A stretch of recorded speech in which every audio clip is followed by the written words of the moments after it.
Hello दोस्तों, कैसे हैं आप सब। उम्मीद करता हूँ आप बढ़िया हैं और जीवन का आनंद ले रहे हैं।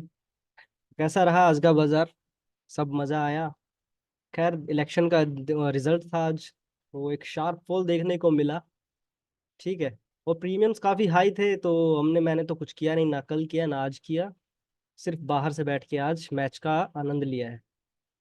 खैर, जो भी था जैसे भी था, मैंने आज लाइव में बताया था और वीडियो में भी बताया था कि मैं basics of price section, basics of stock market के बारे में एक वीडियो बनाऊंगा।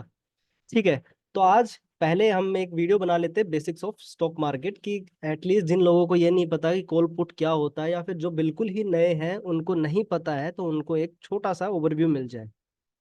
ठीक है, तो ये वीडियो उनके लिए है। ठीक है।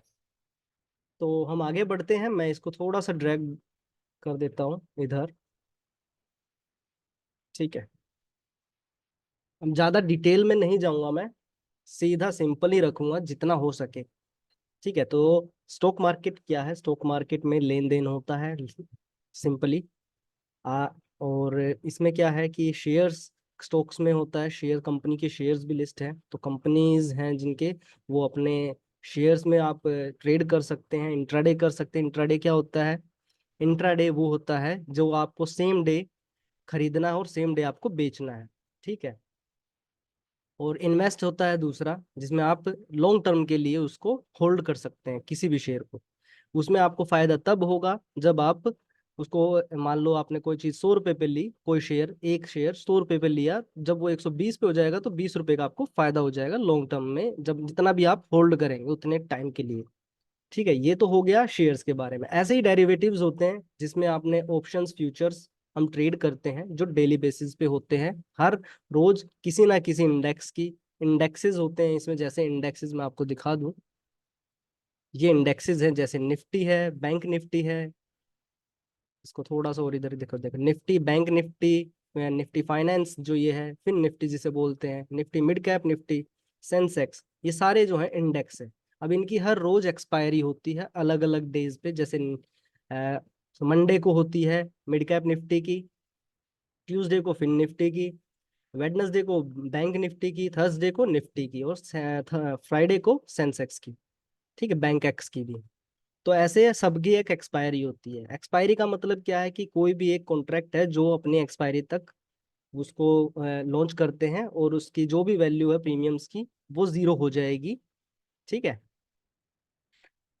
जिसमें हम क्या करते हैं, हम अगर प्रिडिक्ट करते हैं कि बाजार जो है, जैसे मैं आपको अभी दिखा देता हूँ, ये बेसिक है, कुछ ज़्यादा मैं इसमें ज़्यादा इतना टेक्निकल नहीं होऊंगा। जैसे आपको लगता है कि यहाँ से बाजार ऊपर जाएगा, ठीक है, तो आप क्या करेंगे? ऐसे ऐसे में आप क्या करेंगे? तो यहाँ पे आपको कॉल लेना है, जिसे सीई बोलते हैं। ठीक है, इसकी फुल फॉर्म है कॉल यूरोपियन, कॉल यूरोपियन। तो आपको लगता है कि यहाँ से बाजार ऊपर जाएगा, तो आपने यहाँ पे सीई ले लिया। अब सीई ले लिया, क्यों ले लिया? वो रीजन है, उसमें आपकी स्ट्रेटेजीज हो सकती हैं, क्या है, हो सकती हैं, कुछ भी हो सकता है। वो हम आगे चल के बात करेंगे। ठीक है। अगर आपको लगता है कि यहाँ से बाजार को नीचे जाना है, तो यहाँ पे आप क्या लेंगे? पुट। ठीक है, ये पुट इसको बोलते हैं, पुट। ठीक है।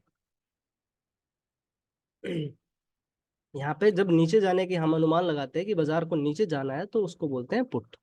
ऐसे ही फ्यूचर्स में भी होता है। फ्यूचर्स में क्या है? आपको सिंपली कॉल कॉल नहीं होता उसमें, शॉर्ट्स या फिर बाइंग होती है उसमें, कॉन्ट्रैक्ट की। ठीक है। तो ये हो गया आपका एक सिंपल सा ओवरव्यू, जिसमें आप कर सकते हैं। इसको मैं क्लियर कर देता हूँ। अब और क्या है आपके लिए जानने लायक? जानने लायक और है आपके पास लिए स्ट्राइक प्राइसेस, कि ये जो इधर दिख रही हैं ये क्या है? ये, अब जैसे मान लो बाजार का एक रेट मो है, भाव है, तो भाव के हिसाब से हम, जैसे 21,400 पे चल रहा है अभी। ठीक है। तो हर स्ट्राइक प्राइस का एक भाव भी होता है, प्रीमियम जिसे बोलते हैं ऑप्शंस में। ठीक है। तो वो मेल्ट भी होता है अपनी एक्सपायरी तक, तो वो बढ़ता भी है। जैसे अगर वो कॉल लिया है तो वो बढ़ेगा, है, अगर वो अगेंस्ट चला गया यहीं से, तो वो कॉल वाला घटेगा भी। हम्म। और उसमें पुट का बढ़ेगा, जैसे इधर से लिया इधर से कॉल का तो घटेगा, और लेकिन पुट वाले का बढ़ेगा। सिंपल। यहाँ पे ये होता है, तो ये स्ट्राइक प्राइसेस हैं इधर। अब जैसे सपोज करो यहाँ पे 21,400 पे अभी चल रहा है, तो 21,400 की अगर आपको कॉल लेनी है तो 21,400 जो है वो होगा एटीएम, जिसे हम एटीएम बोलेंगे। और अगर आपको यहाँ से कॉल लेनी है इन द मनी की, या फिर आप चाह रहे हैं कि 21,800 तक बाजार जाएगा और आप 21,800 की कॉल ले लेते हैं यहाँ पे, तो ये क्या है, ये हो जाएगा ओटीएम। क्योंकि अभी ये बाजार वहां तक पहुंचा नहीं है, बाजार अभी यहाँ खड़ा है, बाजार को वहां पे जाने में भी टाइम लगेगा, लेकिन आपने यहाँ की ले ली, आपको लगता है कि यहाँ तक पहुंच जाएगा, लेकिन ये ओटीएम है। अब हो सकता है ये प्रीमियम बहुत सस्ता मिल रहा हो, तो आपने सस्ते के चक्कर में उठा लिया हो। तो ये ओटीएम जो है, ये सस्ता तो मिलेगा, लेकिन वहां पे बाजार अभी पहुंचा नहीं है। एटीएम पे बाजार अभी खड़ा है, और इसके नीचे अभी एक और स्ट्राइक प्राइस है 21,000 की, तो इसको बोलते हैं आईटीएम। ठीक है, इसको बोलते हैं आईटीएम। ठीक है, इसको मैं बोल दो लिख देता हूँ आई टी, और ये हो गया एम, इन द मनी। ये हो गया इन द मनी, क्योंकि बाजार यहाँ से होके गुजर चुका है, यहाँ पे अभी खड़ा हुआ है, और यहाँ पे पहुंचेगा। ठीक है, तो इसका महंगा मिलेगा थोड़ा, इसका थोड़ा और सस्ता, और इसका तो बहुत सस्ता मिलेगा। हमेशा आपको यहाँ पे ट्रेड करना है इस वाले AITM में, क्योंकि बाजार यहाँ से जा चुका है। तो ये एक वो है, टर्म्स है जो आपको ध्यान में रखनी चाहिए, कि आपको हमेशा ट्रेड आईटीएम में करनी चाहिए। अगर आज ज़्यादा प्रीमियम है, या फिर अभी कॉन्ट्रैक्ट शुरू हुआ है, सपोज जैसे कि कल, आज फिन निफ्टी की एक्सपायरी थी, तो कल फिन निफ्टी का फ्रेश वो होगा शुरू कॉन्ट्रैक्ट, तो उनका फर्स्ट डे है, तो आप स्लाइट ओटीएम जा सकते हैं, स्लाइट, ज़्यादा नहीं। ठीक है, ज़्यादा आप तब भी नहीं जाएंगे, क्योंकि मेल्ट होने के चांसेस हैं उसमें, आईवी डेल्टा। ठीक है, काफ़ी चीज़ों का देखना होता है।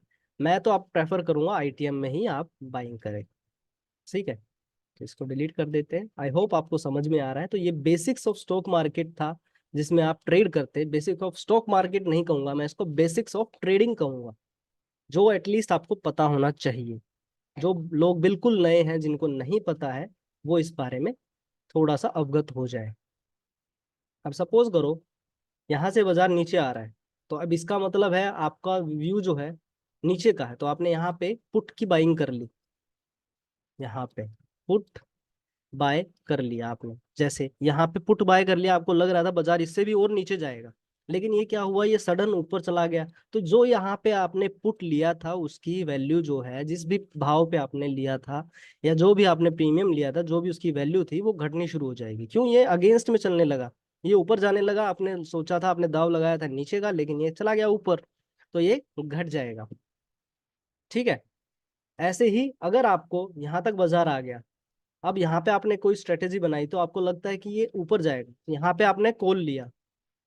ठीक है, यहाँ पे आपने कॉल लिया, और कॉल लेते ही आपने, ये ऊपर जाने लगा, तो जो भी आपने कॉल लिया था उसका भाव बढ़ेगा, और आपको प्रॉफिट होगा। आप जब चाहे उसको प्रॉफिट को बुक कर सकते हैं।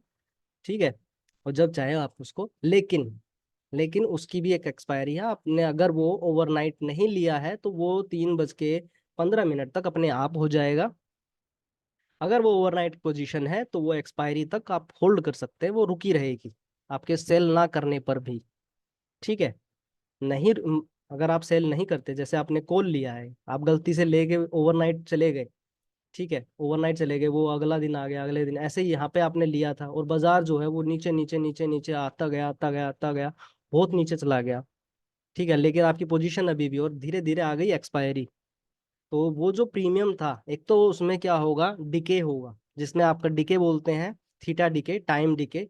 जो वैल्यू आपकी प्रीमियम की थी वो घट जाएगी, और जो आपके मान लो यहाँ पे 100 रुपए के हिसाब से लिया था, तो वो यहाँ पे आते आते वो मुश्किल से 20 रुपए के आसपास हो जाएगा, जब आपने एक्सपायरी के टाइम पे आप उसको देख रहे होंगे। या हो सकता है, अब इसका उल्टा भी तो हो सकता है, उल्टा भी तो हो सकता है इसका। मान लो आपने गलती से यहाँ पे एक पोजीशन बना ली, मैं इसको छोटा कर देता हूँ। ठीक है, मान लो आपने यहाँ पे एक गलती से पोजीशन बना ली कॉल की। ठीक है, CE, और बाजार आपके फेवर में चला गया, आपने आज होल्ड कर लिया आपको लगता है, लेकिन बाजार आ गया थोड़ा नीचे, यहाँ पे थी 100 रुपये वैल्यू, आज का दिन चला गया, ये इसकी वैल्यू घट के हो गई 70 के आसपास, ठीक है, क्योंकि थोड़ा ऊपर भी गया है, ये 70 के आसपास आज ये क्लोज हुआ है, ये वाला प्रीमियम।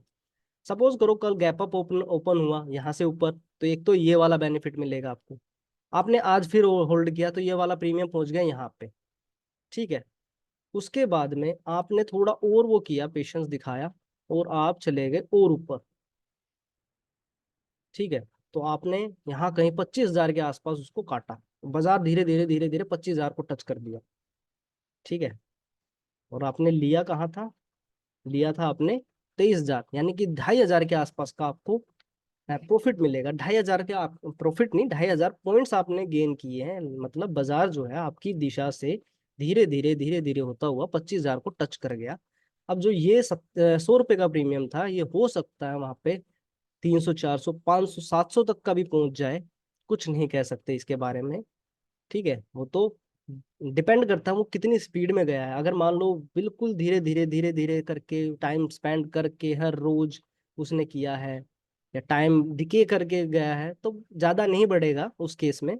लेकिन अगर वो लंबी लंबी कैंडल बढ़ा के और एकदम से शूट अप होके 25,000 पे पहुंच जाता, तो वो आपका गामा ब्लास्ट होगा उसमें प्रीमियम में, और वो एकदम से हाई हो जाएगा। तो ऐसे आप ट्रेड कर सकते हैं।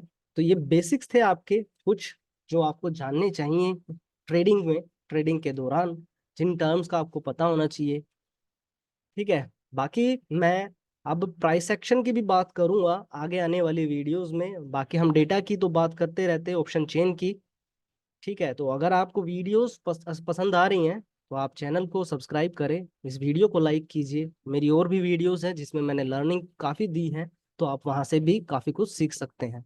मैंने लिंक डिस्क्रिप्शन में दिए हुए हैं, वहाँ से आप ब्रोकर्स में अकाउंट खोल सकते हैं, जो अच्छे अच्छे हैं, जिसमें जीरो ब्रोकरेज भी लगती है, ऐसे ऐसे ब्रोकर भी हैं, तो आप जाके वो चेकआउट कर सकते हैं, देख खोल सकते हैं, ठीक है। तो ऐसे ही बने रहें, लर्निंग करते रहें और सीखते रहें बाजार को, ठीक है। स्ट्रेटेजीज भी मैं लेके आऊँगा धीरे धीरे, तो वो भी सीखेंगे, तो बने रहें, आगे आने वाला टाइम बहुत अच्छा होगा, मैं बहुत कुछ सिखाऊंगा आपको। थैंक्स फॉर वॉचिंग, बने रहें ऐसे ही।